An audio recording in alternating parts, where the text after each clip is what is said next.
Le 10 septembre à 10h, un rassemblement de 100 personnes a commencé à manger un petit déjeuner autour de table à Tourny. Et puis ensuite, tout un cortège s'est dirigé vers la cité administrative où le rassemblement CGT est prévu à 11h. Je trouve que la mobilisation n'est pas forte, mais... Par rapport à ce qu'on avait vu oui. Avec la réforme des retraites, la contre-réforme. Moi, dans mon cas, je devais partir à la retraite fin d'année, ils m'en ont mis pour 2 ans de plus. Quoi. Ah, vous êtes clairement concerné alors? Un petit peu. Donc c'est pour ça que vous souhaitez votre revanche quand même? Ce que veut tout le monde. Donc dans l'hypothèse où les manifestations ne sont pas écoutées et voire certaines réprimées, qu'est-ce qu'on pourrait faire? Organiser la société, la lutte pour qu'on puisse avoir les revendications victorieuses? Peut-être que tous les gens qui ne s'entendent pas se mettent ensemble pour une fois, pour essayer de faire évoluer les choses. Et comment? Parce que si elles ne viennent pas aux manifestations, on ne pourra pas les aborder, ces personnes. Principalement, je n'ai pas d'idée précise, mais je ne sais pas quoi vous dire en fait. Mais en tout cas, vous êtes pour un rassemblement qui est une discussion? Oui, je suis venu, je ne suis pas du tout politisé, ni quoi que ce soit. Depuis 20 ans, je participe.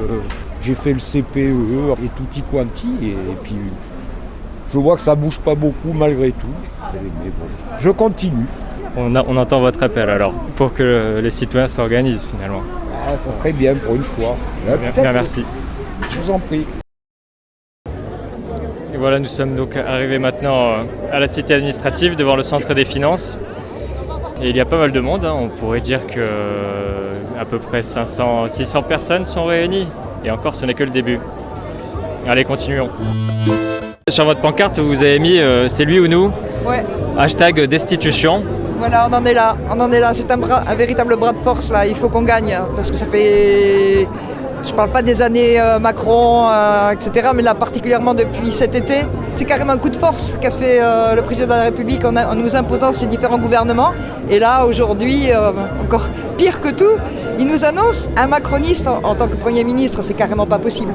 Oui, c'est Monsieur Lecornu, qui était l'ancien ministre de la Défense, qui s'est renommé en ministre des Armées. C'est ça, vous allez voir, on va retrouver Darmanin, on va retrouver Retailleau, on va retrouver tous les mêmes.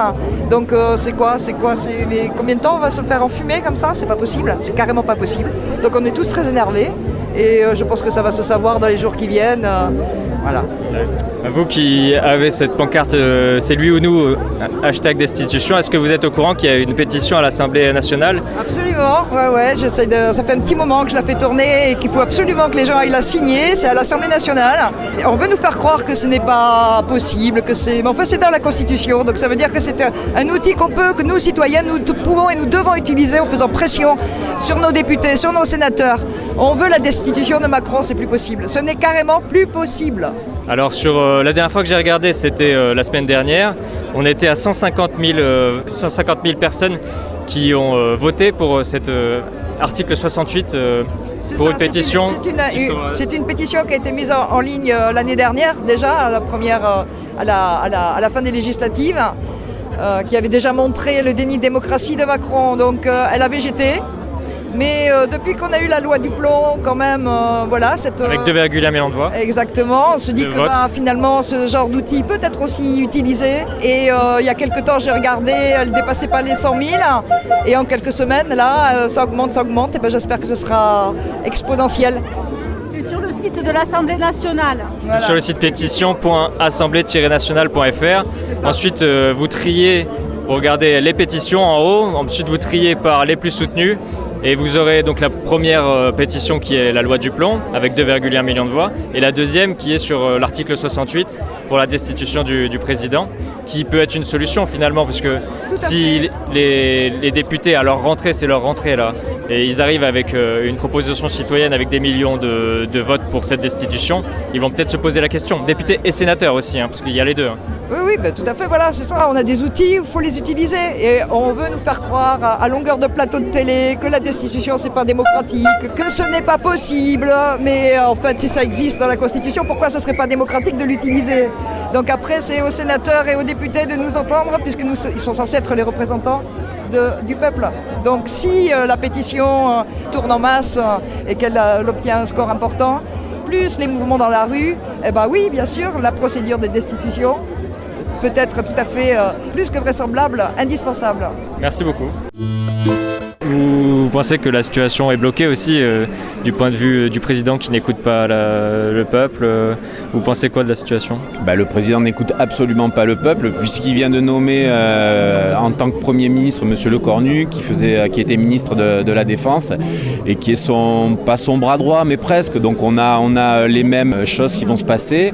Donc la situation est complètement bloquée. Il n'écoute absolument pas les gens qui ont voté pour parfois des choses totalement différentes, donc on stagne, voilà. Avant, j'étais à un rassemblement citoyen en dehors des syndicats. Eux pensent que la situation politique, de toute façon, est complètement bloquée et que c'est aux citoyens de s'organiser. Mais qu'est-ce qu'on pourrait faire, nous ?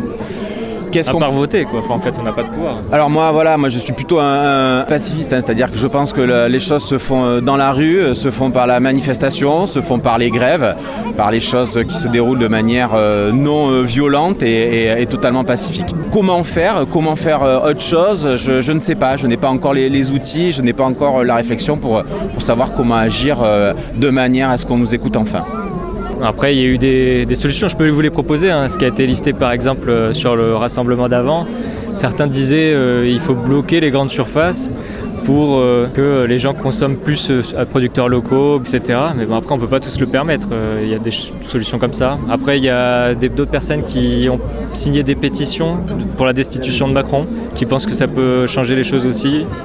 Il y a des solutions comme ça. Oui, pourquoi pas, il n'y a pas de souci. À partir du moment où il n'y a pas de casse, à partir du moment où c'est fait dans les règles, oui, il n'y a pas de souci. Une pétition, pourquoi pas, mais on en a déjà signé des pétitions contre la loi du plomb notamment. Ouais. Je crois que cette pétition, malheureusement, n'a absolument pas été entendue. C'est la rentrée, c'est pour ça. Donc ils étaient censés la consulter au Parlement. Et la rentrée a été bloquée à cause de ce mouvement du 10 septembre. Donc c'est aussi pour ça. Peut-être qu'ils vont en parler bientôt. Vous pensez réellement qu'ils vont en parler ? Je sais pas, j'espère. Yael Braun-Pivet avait déjà dit. Ouais. Oui, j'aurais un peu d'espoir, mais je sais pas s'ils écoutent réellement les gens qui s'expriment. J'ai vraiment un gros doute dessus. Et c'est pour cela que je suis ici aussi aujourd'hui, parce que c'est par évidemment la manifestation, par le regroupement, par la parole, que l'on peut faire changer les choses. C'est le seul moyen. De toute façon. Donc à partir du moment où toutes les personnes ne se mobiliseront pas, je pense que ça sera difficile de faire bouger les choses. Il faut se mobiliser, il faut faire grève, il faut être présent dans les regroupements, il faut faire tout ça de manière à faire en sorte que enfin on nous écoute. Ce sont les seules solutions que je vois actuellement. Voilà. C'est tout. Tous les deux, vous avez fait 2 pancartes avec marqué. Alors il y a le verso et le recto. Ouais, au recto, François roule pour les siens, pas pour les citoyens. Et au verso, Bayrou qui roule, n'amasse pas foule. Et il roule pourquoi ? Parce que. Il roule parce qu'il est trop opulent et qu'il nous demande à nous. Comment ? De nous serrer la ceinture. De nous serrer la ceinture, effectivement. Et alors sur la deuxième pancarte, c'est toi qui l'as fait ? La deuxième pancarte, c'est une idée de mon père. Non Macron, oui tonton. Les tontons au repas de famille, ils ont toujours raison. Ouais. Voilà, c'est plus une blague. Alors on dit toujours qu'il y a le tonton raciste aussi après. Il y a toujours le tonton raciste. C'est le tonton syndicaliste ? Ouais, plutôt, ouais. Et l'autre côté antisocial, tu perds ton François. Et alors, sinon, votre point de vue sur la situation ? On est un peu dans la... C'est la merde. Dans la merde, quoi. Et qu'il va falloir continuer à faire des actions citoyennes, continuer à se battre et rien lâcher, essayer de mobiliser de plus en plus de gens. De toutes les générations. Là, on a vu des enfants, on voit des personnes retraitées. Enfin, moi, j'ai mon père qui est là, qui est retraité. Du coup, je pense qu'il faut continuer à mobiliser et de toute classe sociale. Action citoyenne sous quelle forme ? De mobilisation et même blocage, grève. Avec les voisins, par exemple, organiser des trucs aussi ? Ouais, organiser même dans des petits... avec des voisins, essayer de trouver des manières de se mobiliser aussi différemment que ce qu'on a pu faire et d'essayer de repenser aussi à nos manières de se mobiliser, je pense. Parce que je ne sais pas si vous savez, il y a un groupe Telegram qui s'appelle Indignons-nous. Indignons-nous, bloquons tout. Ça, vous n'avez pas entendu parler de ça ? Non, pas du tout. Donc c'est un groupe Telegram qui s'est lancé et qui a mis la date du 10 d'ailleurs, dont la CGT après s'est rattachée pour aussi venir faire une manifestation ce jour-là. Et puis il y a la Confédération Paysanne à midi aussi qui sera à Tourny. Donc la date du 10 a été un peu sélectionnée il y a 1 ou 2 mois. Ouais. Donc il y a déjà des groupes Telegram qui s'organisent. Donc pour l'instant, il y a un groupe Telegram à Périgueux uniquement pour tout le Périgord, Ok. mais pas pour chaque zone. Ok. Vous n'aurez pas juste vos voisins Oui, ok, on aura- pour les rencontrer et pour faire des C'est actions. déjà bien, même si c'est au niveau local, communal ou départemental, c'est bien aussi de lancer des actions comme ça. Mais nous, on n'était pas du tout au courant et Telegram, bon, c'est pas un réseau sur lequel on est malheureusement. Du coup, mais merci de nous avoir partagé ça. Et puis il y a aussi les pétitions sur le site de l'Assemblée nationale. Ça, oui, ça Parce que là, j'ai croisé quelqu'un juste avant vous pour la destitution de Macron. Il y en a une par exemple. Ouais, ça oui, ça je avez l'ai signé passé. Oui, moi je l'ai signé celle-là. Ah bah, c'est bien. Signé, j'étais pas au courant. Bah voilà, vous êtes pour l'action citoyenne. Et Pour l'action citoyenne. ça va continuer ce Ça mouvement va alors. continuer. Et nous, on est jeunes, on va continuer de se battre et d'être là, debout sur nos deux pieds et d'avancer. C'est bien, un peu d'espoir, merci beaucoup. Merci à vous. On va lire votre pancarte ensemble parce que ça parle des médias. C'est ça, c'est ça. Vous avez marqué quoi? J'ai marqué le gouvernement nous crache dessus, les médias disent qu'il pleut. Ouais. C'est pour dénoncer donc la collaboration des médias et du gouvernement, qui fait que la plupart nous mentent. À quel média par exemple? Bah, par exemple, CNews, les plupart des médias qui ont été censurés parce que justement ils partaient trop en live, on va dire, comme celui de. C'est C8 oui, qui a été bloqué Ouais, par oui. l'Arcom, c'est ça? C'est ça. Non, mais sur internet par exemple, parce que les réseaux sociaux ont aussi c'est considéré comme un média. Oui. Vous avez peut-être des pages que Oui. vous trouvez bien. Alors ça va être super assez cliché, mais Hugo Décrypte déjà. Ouais. Donc Voilà. Hugo Décrypte qui est un vulgarisateur politique qui fait une émission quotidienne C'est ça, avec c'est 10 ça. minutes d'actu. Ouais. Et puis même si on n'a pas le temps d'aller écouter ou voir ses vidéos, il y a quand même directement ses résumés en post sur sa page Insta par exemple. Ouais. Je vais voir aussi le compte Dormir au courant. Voilà. Je le vois. Ouais. Qui Dormir en courant. Ouais. C'est sur Facebook, Instagram? C'est sur Instagram, je crois sur TikTok aussi, je pense, et je sais pas sur Facebook par contre. Mais lui, il permet de vraiment s'informer sur le moment de ce qui peut se passer en France, des différentes informations qui peuvent ressortir à tous les niveaux, que ce soit politique ou pas. Ouais. Voilà, bien. merci beaucoup. Merci. Désolée, j'ai pas plus de choses à dire, désolée. Bon alors, qui veut raconter ce qu'il a mis sur sa pancarte? Vous allez tous les trois, donc Allez. je commence. C'est eux qui les ont fait en plus. Nous sommes la rage vivante d'une planète mourante. Tu as noté ça, c'est très écologiste quand même. Ouais. Très engagé écologiquement. Comme slogan. Et de l'autre côté, quelques fleurs aussi. Voilà, histoire de quand même la paix et l'amour. Donc, tu considères que la situation est bloquée et puis qu'en fait... Pourquoi c'est une urgence? On Ouais. parle d'urgence écologique. Ouais, Est-ce que tu as quelques chiffres j'ai pas de chiffres. À l'antenne, bon, je l'ai dit, hein, parce que je l'ai dit souvent à l'antenne. Donc il y a par exemple un ingénieur qui s'appelle Jean-Marc Jancovici qui a récupéré les réserves en pétrole qui restent sur la planète avec des chiffres de l'Agence internationale de l'énergie. Et puis il a mis deux personnes de Total qui ont travaillé pour réunir tous ces chiffres. Et donc il reste... on est déjà sur le pic pétrolier, donc ça descend et l'approvisionnement va baisser par 2, voire par 20 en 2050. Ce qui fait que la société va changer entièrement. Et ça, c'est sans compter des bombes énergétiques de mines que si on ouvre par exemple dans l'Arctique ou l'Antarctique, si un jour on est amené à forer des continents comme ça, l'Antarctique, qu'on a préservé depuis longtemps, eh bien ça crée des bombes climatiques. Donc c'est une urgence ça aussi de ces chiffres déjà. Un PIB divisé par 2 ou par 20 en 50 ans en fonction de la géopolitique. Toi, tu connais ces choses aussi sans forcément avoir les chiffres, mais ça te parle quoi. Ouais, ça me parle. Après, je sais qu'il y a aussi l'importance de consommer mieux, de revoir la société capitaliste qui nous impose de consommer toujours plus. Et peut-être qu'en revoyant ça, on pourrait aussi baisser nos dépenses énergétiques et revenir aussi sur... Plus de sobriété en fait. Donc on passe à quelqu'un d'autre, une autre affiche. Merci. Génial, merci. Désolé. Toi, t'as marqué quoi sur ton affiche? Moi j'ai inventé un petit mot, c'est anti-babylonalisable. C'est juste pour dire qu'on n'est pas en accord avec le système actuel et pour dire qu'on ne se laissera pas forcément manipuler, et j'ai envie qu'on avance tous ensemble contre ce qui se passe actuellement.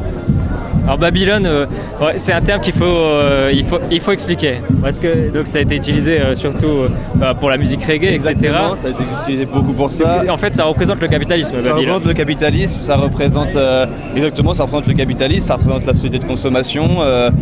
Et donc le petit mot inventé, anti-babylonalisable, c'est pour dire qu'on est contre ça, contre le capitalisme, contre ce qui se passe actuellement, et donc on est anti ça, quoi. Voilà. Alors, être contre c'est bien, mais être pour, c'est autre chose. Qu'est-ce qu'on créerait à la place si le système capitalisme s'effondrerait?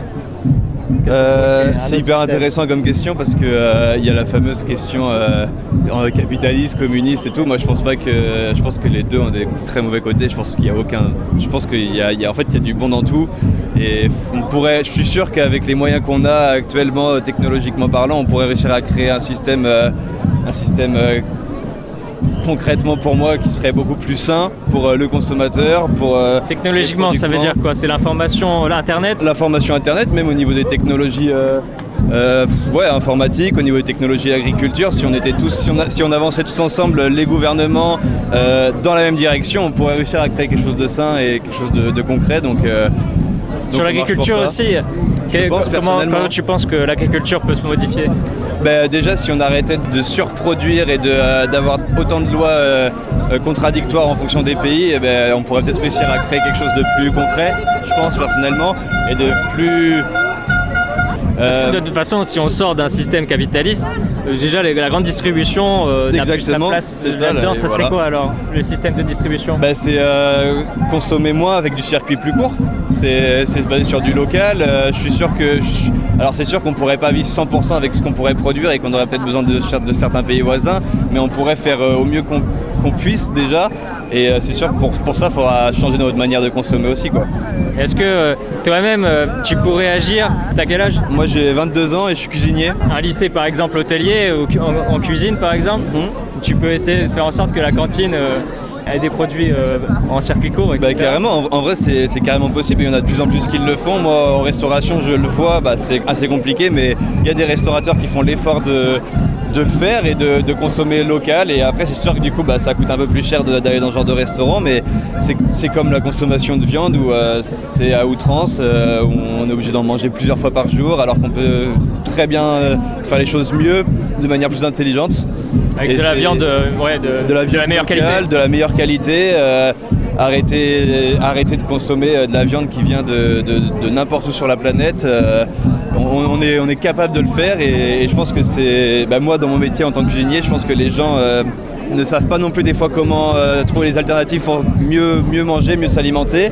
Et je pense que c'est aussi le gouvernement qui doit avoir une part de responsabilité là-dedans, à éduquer les gens pour qu'ils apprennent à consommer mieux, en fait. Éduquer et les permettre, parce que... Ouais, et leur permettre, exactement, parce que quand on voit les magasins actuellement comme Biocop, même moi je peux me permettre d'aller forcément acheter du bon, quoi. Parce que moi ça m'enrage en fait justement quand je vois ce genre de magasin. Je me dis putain, ça veut dire que pour bien manger, je suis obligé de claquer mon salaire en fait dans ma bouffe, et c'est compliqué.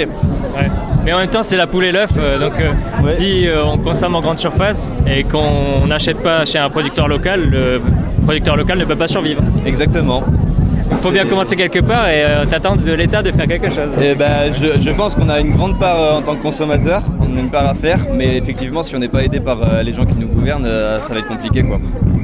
Ouais, c'est intéressant, merci en tout cas pour ce témoignage. Pas de soucis. Et alors, troisième pancarte, tu voulais t'échapper au micro? Non, mais ça va, j'aime bien. Non, je suis timide au début, c'est pour ça. Qu'est-ce que tu as marqué? C'est pas moi qui ai écrit, mais si on avait voulu se faire baiser par le gouvernement, on aurait choisi Brad Pitt. Voilà. Alors, une pancarte quand même qui insiste sur toutes les défaites qu'on a eues d'un point de vue citoyen. Oui, en effet. Les retraites, par exemple. Par exemple, les retraites, par exemple, tous les projets qu'on veut et qu'il ne veut pas.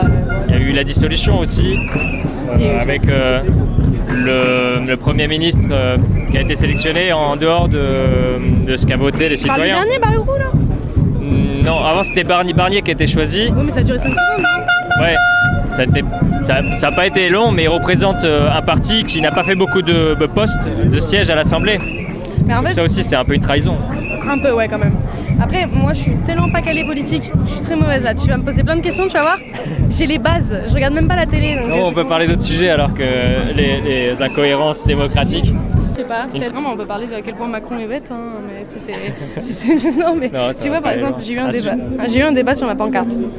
On dit on se fait baiser par le gouvernement, on aurait choisi Brad Pitt. Je leur ai dit, ce qui est bête, c'est que Macron, les gens votent pour lui parce qu'il est beau, en majorité. Du coup, ça marche pas, cette pancarte. Ouais. Mais bon, Oui, mais c'est... on vote pour un clown qui est beau.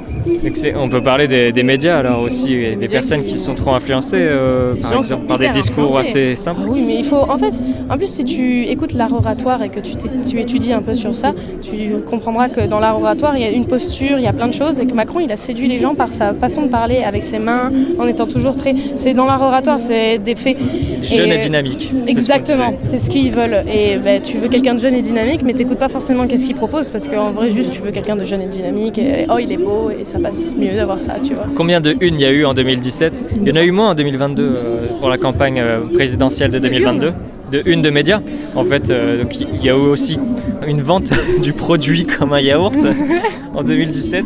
Et on nous a vendu le beau packaging Macron, quoi. Ah oui, mais oui, clairement. Mais c'est vrai que quand j'y repense, bon, j'étais au lycée, c'était loin, mais quand Macron il est passé, tout le monde l'avait vendu comme si c'était bien, c'est beau, c'est nouveau, c'est jeune, ça apporte un œil, il est au milieu, il est pas ni gauche ni droite, c'est bien. Et en fait, t'avances doucement, c'est pas du tout ce qu'on nous a vendu. Le yaourt, il est périmé, quoi. Il y a un problème. Ouais. Bon, c'est fâcheux, mais après. En 2022, l'élection était différente parce qu'il y a eu la guerre en Ukraine. Oui, et donc il a agi en tant que chef d'État, chef des armées. Bah oui, du coup, il y a eu une réélection. Bah oui, parce qu'il a fait belle figure. Après, la réélection, le fait qu'il soit repassé, moi, ça va avec le fait que personne n'est capable de faire passer ni la gauche ni la droite. Les gens vont au premier tour monter la droite en premier.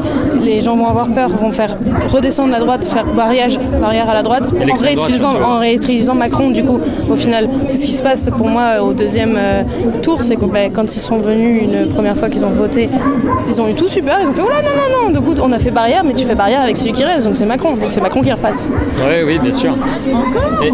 Et alors, merci alors pour ce témoignage, ce point de vue sur les médias. Donc soutenez les radios associatives. Bien sûr. Et oui, mais alors, on parlait de ressourcerie et justement, vous travaillez dans le domaine ? Ouais, tout à fait. Moi, je bosse au réseau national des ressourceries et donc du coup, c'est un réseau qui est au service des adhérents, donc des ressourceries. Et on essaie de défendre au maximum toutes les valeurs des structures auprès de beaucoup de partenaires différents, quoi. Donc oui, d'en faire la promotion. Alors pourquoi c'est important pour vous ? Qu'est-ce qui est important ? Les ressourceries, l'emplacement des ressourceries. En fait, c'est hyper important parce que c'est un service complémentaire des déchetteries. C'est quasiment un service public en fait. On a plein de gens qui travaillent pour redonner une seconde vie à plein d'objets qui dans l'idée auraient dû être jetés. Et le réseau au plan national, ils le disent ça, ces informations, que c'est limité un service public. Et ça bouge au niveau de l'État ?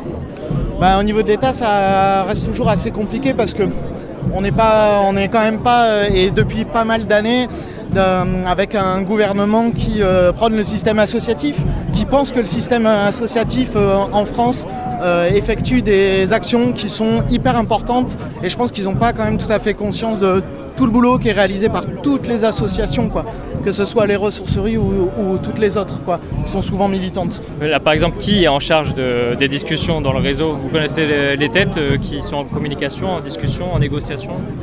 Comme il y a des nouvelles têtes aussi dans les ministères de la transition écologique, c'est difficile de dialoguer avec le ministère. En fait, les ministres, ils bougent toutes les 2 minutes, mais les administrateurs, eux, c'est quand même les mêmes, quoi. Oui. Par contre, ce que le gouvernement influence beaucoup, en fait, c'est sur les coupes budgétaires. Ouais. C'est le même combat que l'éducation nationale, que l'hôpital, que la justice. En fait, c'est qu'à force de couper des fonds budgétaires, du coup, ça a un impact vraiment direct sur les structures qui, du coup, se retrouvent à avoir moins de salariés d'insertion aussi. Il y a beaucoup de structures qui fonctionnent en insertion. Ouais. Du coup, s'il y a moins de monde, forcément, il y a moins de flux à l'intérieur d'une ressourcerie. On peut traiter de moins en moins de choses. Et ça coûterait pas plus cher que l'argent qu'on voit s'évader, quoi. Il y a un a priori qui dit que les associations coûtent beaucoup d'argent, etc. Ça, c'est l'extrême droite qui dit tout ça. Ouais. Mais après, il y a aussi beaucoup d'argent qui s'envole, en fait, dans les sphères financières. On a parlé des 211 milliards qui vont aux aides aux entreprises, des 100 milliards d'évasion fiscale. Combien, est-ce que ça coûterait même pas 1 milliard pour aider juste typiquement le système des déchetteries et des ressourceries? Combien ça coûterait d'argent? Je sais pas combien ça pourrait coûter. Par contre, ce qu'on pourrait se dire, c'est que si jamais toutes les ressourceries de France mettent la clé sur la porte, combien ça coûterait de plus aux déchetteries? Et en fait, cet argent-là, nous, on veut bien le récupérer. Ça coûte très cher. Ça serait intéressant de le comptabiliser, ça. Ce serait assez intéressant de se dire, ok. Au réseau, si vous avez fait ce chiffre-là. Alors, on n'a pas ce chiffre. Par contre, on a un observatoire chaque année qui est disponible sur le site du Réseau national des ressourceries et qui recense en tonnage. C'est un document qui fait bien 45-50 pages en personnes qui y travaillent, quel type de structure est présente en France. Et quand on regarde justement un petit peu ces chiffres-là, notamment en tonnage, mais en fait c'est énorme, hein. On a des milliers de tonnes traitées par an, quoi. Mais on a des petites structures qui peuvent traiter facile 40 tonnes par an, quoi. Et ils sont 6. En fait, c'est très dépendant des politiques locales. Et aussi de où sont implantées les ressourceries. Oui, celle d'Emmaüs par exemple à Pau, qui a le festival Emmaüs même, qui est une déchetterie qui est juste à côté d'une ressourcerie. Ils ont créé tout un écosystème. Ah oui, il y a les zones de réemploi qui essayent de se développer autour des déchetteries. Mais en fait, il y a plein de choses qui pourraient être développées très facilement avec les politiques locales. Mais souvent on est face à des barrières qui sont relativement incompréhensibles en plus, parce que du coup c'est vraiment un service à la population, et nous des fois on ne comprend pas pourquoi est-ce qu'on nous pose des barrières comme ça, quoi. Il n'y a pas vraiment de raison autre qui... Enfin, la raison, c'est l'argent, peut-être. C'est sûrement l'argent, la raison, ouais. Et donc, voilà, ils ne veulent peut-être pas se mouiller en disant qu'il y a des grosses boîtes de traitement des déchets. Hein. Pour eux, c'est un business. Oui, et puis il y a plein de boîtes de traitement des déchets. On peut aller regarder les reportages d'Hugo Clément ou ce genre de choses à ce sujet, et là on comprend... Sur le front. Ouais, sur le front, exactement. Et on comprend quand même un petit peu comment fonctionne... toute cette histoire de recyclage en France, quoi. C'est quand même une histoire de gros sous, quoi. Et puis des grosses boîtes qui traitent aussi beaucoup de choses que le public a délaissées aussi, hein. Donc le système d'eau aussi. Ouais, oui, puis en plus... Traitement de l'eau. En fait, l'idée générale, c'est qu'un jour, on puisse réutiliser, mais naturellement, en fait. En vrai, il n'y a pas besoin d'une ressourcerie pour réutiliser quelque chose. Il y a besoin d'éducation de la population et surtout des entreprises qui arrêtent de faire des objets qui sont à utilisation unique, quoi. Ouais. Et ça, c'est une vraie lutte, moi, je pense. Et d'ailleurs... On peut très bien être ici à cette manifestation en prenant ça aussi. On peut regarder plein d'exemples. Ce qui se passe en ce moment à Vittel, là où ils sont en train de creuser dans la forêt, et ils se rendent compte que la forêt elle a poussé sur une montagne de bouteilles plastiques. Et ces bouteilles plastiques, c'était des tests pour voir comment ils pouvaient conditionner un petit peu mieux l'eau. Et ils les ont juste balancés dans la nature, et maintenant il y a une forêt par-dessus, quoi. Bon ce serait bien qu'on arrête ce genre de choses, quoi. Et ça, c'est fou. Déchetterie sauvage, à côté de Vittel, l'entreprise Vittel. Ouais, complètement, ouais. Et ça, c'est des exemples, mais en fait, ça devrait même pas exister. Nous, on devrait parler d'exemples comme, par exemple, ce serait bien qu'on recommence à aller acheter, je vais dire n'importe quoi, du lait dans des bouteilles en verre, quoi. Mais on en est tellement loin de ça que, bon... Oui, j'avais posé la question à une association qui traite avec le CMD3, notamment La Tâche Rapide, qui s'était lancée pour réintroduire les consignes et qui ont abandonné parce que pas d'aide, pas de volonté politique là-dessus. Et financière aussi, hein, parce qu'il faudrait refondre le verre localement ou sinon avoir un système de distribution. C'est difficile. Ouais, et puis s'il n'y a pas d'aide volonté politique, c'est difficile. Oui, bien sûr, volonté publique, et puis aussi les citoyens qui doivent prendre acte de tout ça. Et du coup entamer la marche. Moi je pense que ça vient des deux, hein. S'il n'y a que des volontés publiques et pas de citoyens, il ne se passe rien. S'il n'y a que des citoyens et pas de volonté publique, il ne se passe rien non plus, quoi. Et moi c'est pour ça que je pense sincèrement que en fait, l'éducation et la sensibilisation, c'est à l'heure actuelle notre vraie seule manière de lutter activement, parce que les autres elles sont quand même hyper compliquées, quoi. Merci en tout cas, toi aussi, des solutions concrètes.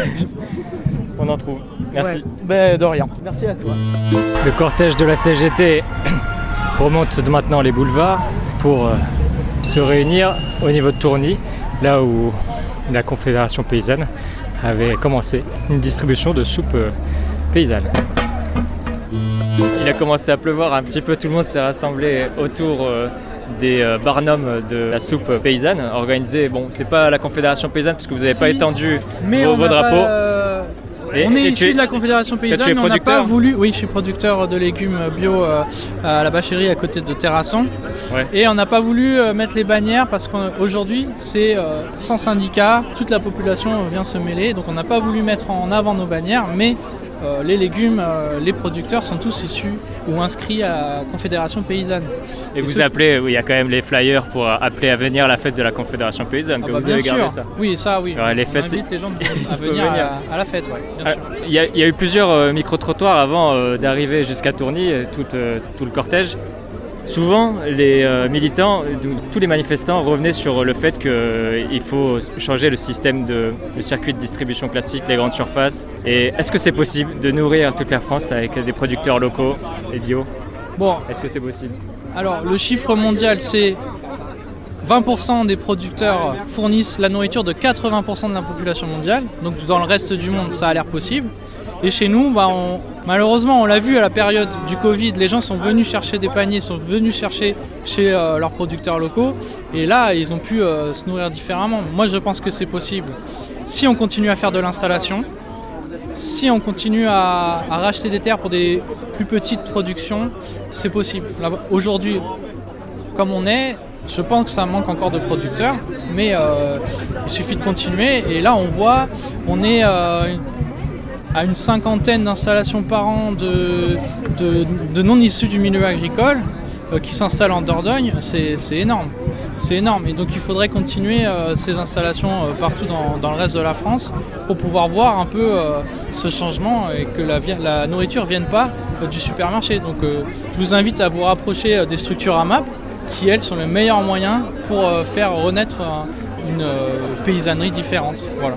Il y a d'autres structures parce que en fait, la Confédération paysanne est très organisée. En Dordogne, par exemple, il y a plein de structures comme AgroBio Périgord, Manger Bio. Il y a les graines paysannes aussi. Il y a tout un tas de structures en fait qui pallient au fait que vous n'avez pas la chambre d'agriculture, que les budgets du ministère de l'Agriculture ne sont pas alloués forcément pour l'installation de nouveaux producteurs, mais plutôt pour l'agrandissement. Vous êtes à contre-courant et vous arrivez quand même à combattre quand même avec toutes ces associations qui sont mises en place. Oui, ça, la maison des paysans. La maison des paysans aussi. Oui, alors la maison des paysans, on est une association qui aide au montage des dossiers et aussi tout un outil de réflexion. Ça permet de chiffrer ces projets pour que ce soit des installations plus réalistes. Et donc la maison des paysans soutient toutes ces installations. Les salariés de la maison des paysans font les montages comptables, ils chiffrent les projets pour avoir des projets plus réalistes, pour un peu se rendre compte. Et alors ça permet aussi tous les montages pour demander les aides à l'installation, et pour se déclarer exploitant. Et là, on voit passer, c'est plus de 40% qui viennent passer par ces associations pour s'installer en Dordogne. C'est un gros chiffre quand même par rapport aux autres départements. Ouais. Donc, ça donne espoir. Après, il faut aussi qu'il y ait de plus en plus de consommateurs, de citoyens qui viennent aller voir sur les sites de toutes ces structures pour voir où est-ce qu'on peut consommer local. Oui, de toute façon, il suffit de se rapprocher des producteurs, que ce soit sur les marchés, les AMAP. Il y a beaucoup de magasins de producteurs qui ont démarré en Dordogne. Il faut se rapprocher de tous ces endroits-là, recommencer à aller au marché le samedi matin ou le mercredi matin. Parce que là, on a un souci de vente sur beaucoup de maraîchers, par exemple, bio, qui se mettent sur les marchés et qui ont un peu du mal à écouler. Et donc il ne faut pas hésiter à se remettre sur toutes ces anciennes façons d'acheter, c'est-à-dire au marché, quoi. Et pour ceux qui n'ont pas le temps, il y a des épiceries associatives, tout à fait, 100% associatives bénévoles qui se sont créées. Oui, il y en a plusieurs. Il y a le hangar là, en Périgord vert. Il y a plein de magasins de producteurs associatifs qui s'installent. Oui. Et ça, en fait, c'est une association, juste quelques habitants, quelques voisins peuvent la créer. Dans toutes les villes, il faut ensuite contacter les producteurs d'à côté et puis faire les livraisons. Eh bien, il y a différents fonctionnements. soit on paye une salariée et donc c'est un pourcentage des ventes, soit c'est du volontariat où chaque jour par semaine, souvent c'est plutôt un collectif d'agriculteurs qui vont monter ces boutiques. Mais de toute façon, si ça vient des non-producteurs du reste de la société civile, ce sera encore mieux, ce sera encore plus facile. Donc c'est soit du volontariat pour la vente, soit un pourcentage de la vente. Mais ce qui est important, c'est que ça permette aux agriculteurs de vendre leurs produits en dehors de la grande distribution. C'est un bon début pour changer la société. Et alors ça permet à l'agriculteur d'avoir une marge bien plus grande et aux consommateurs d'avoir des produits de qualité de toute façon. Parce que là, c'est rikiki quoi. Au supermarché, la marge qui revient à l'agriculteur, c'est 3%. Et ça coûte pas plus cher, faut revenir là-dessus. Et ça coûte pas plus cher, c'est juste parfois un peu plus chronophage qu'un supermarché où on peut tout trouver d'un coup. Merci beaucoup. De rien.